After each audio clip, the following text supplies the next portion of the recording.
Salam sama saudara dan saudari terkasih. Salam damai sejahtera dan penuh sukacita untuk kita semua. Semoga kita semua tetap sehat dan selalu bersukacita. Kita berjumpa lagi dalam Renungan Lentera Jiwa bersama saya, Romo Stefanus Turibius Rahmat PR, Lentera Jiwa, cahaya yang menerangi mata jiwa, mata batin, dan mata iman kita, cahaya yang menerangi perjalanan hidup kita, supaya hidup kita penuh dengan cahaya kebaikan dan kebenaran. Sama saudara dan saudari terkasih, dalam Renungan Lentera Jiwa kali ini, saya mengajak kita semua untuk mendengarkan dan merenungkan tentang satu kisah inspiratif berikut ini yang saya beri judul Menghargai Orang Lain. Sama saudara para sahabat segenap keluarga terkasih, Howard Hayes adalah seorang milioner pada zamannya, karena harta yang dimilikinya begitu melimpah. Hayes menikah dengan Jean Peters, wanita yang diakui sebagai wanita tercantik pada masa itu. Walaupun kaya dan memiliki istri yang sangat cantik, tetapi Hayes tidak pernah merasakan kebahagiaan dan kedamaian. Dia menganggap istrinya hanya sebagai benda penghias hidupnya, sehingga pada tahun 1970, ia menceraikan Jean Peters. Hidup Hayes yang bergelimang harta membuatnya dapat pergi kemana saja ia mau, yaitu untuk mencari kebahagiaan yang sangat diinginkannya. Hayes berkeliling dunia dengan memilih hotel-hotel bintang 5 di Las Vegas, Nicaragua, Acapulco, dan lain-lain sebagai tempat tinggalnya. Sekalipun Hayes berkelana dari satu negara ke negara lain untuk mencari kebahagiaan, namun ia tidak pernah menemukannya. Hidupnya penuh dengan kemuraman belaka.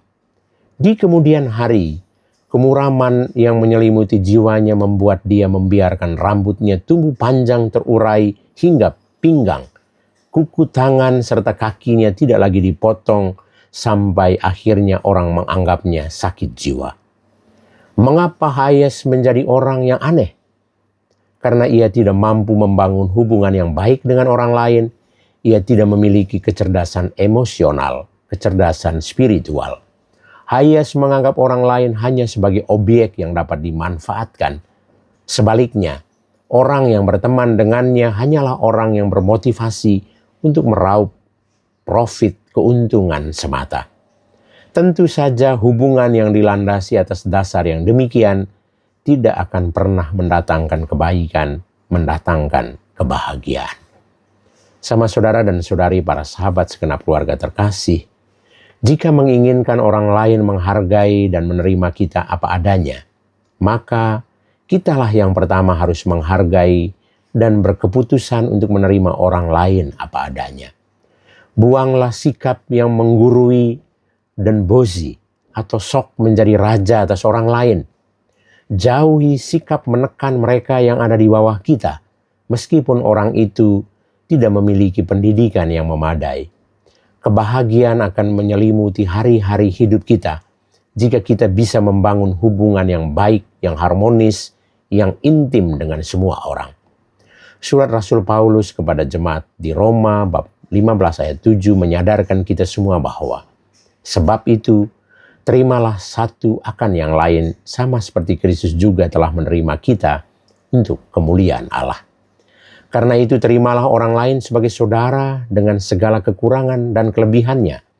Sebagaimana Kristus menerima kita dengan segala kekurangan dan kelebihan kita, bahkan pada waktu kita masih berdosa.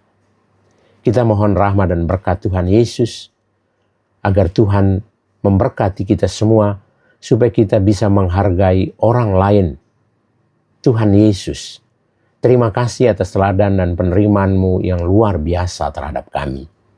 Bantulah kami, agar kami pun dapat menerima dan membangun persahabatan persaudaraan dengan sesama kami. Tuhan memberkati kita semua. Amin.